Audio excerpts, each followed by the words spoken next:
Ce tournoi international junior est ouvert aux jeunes âgés entre 13 et 18 ans et reçoit du beau monde.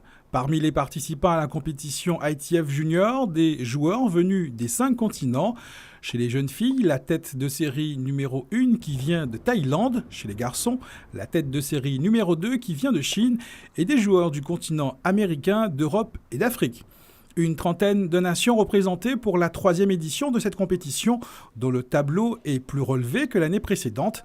Ce rendez-vous qui suit le tournoi de Trinidad, auquel beaucoup des joueurs présents au Gosier ont participé, est d'importance puisqu'il s'agit d'un des 9 tournois internationaux juniors organisés en France. La responsabilité de la Ligue de Guadeloupe pour ce tournoi est très importante et il faut féliciter son président de Ligue, Christian Forbin, et toute son équipe qui arrive à diriger ce tournoi de main de maître.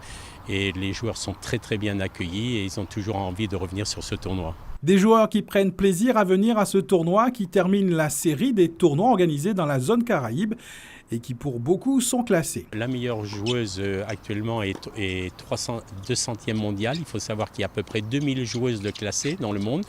Et au niveau des garçons, nous avons Tristan Méraud, qui est donc un Guadeloupéen, qui était de série numéro 1 et qui est 300 au classement international.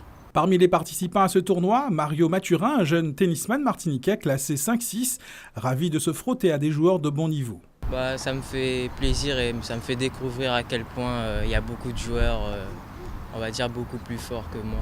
Ça donne beaucoup d'expérience par rapport à comme en Martinique on n'a pas beaucoup de joueurs, donc on voit beaucoup plus de niveau de jeu.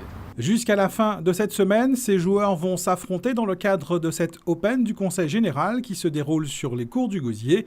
Ceux qui, d'ici quelques années, feront le spectacle à l'Open Orange se donnent à fond pour ce rendez-vous. En tout cas, tant que les nuages ne viennent pas obscurcir le ciel et que de grosses gouttes ne viennent pas, comme ce matin, les couper dans leur effort.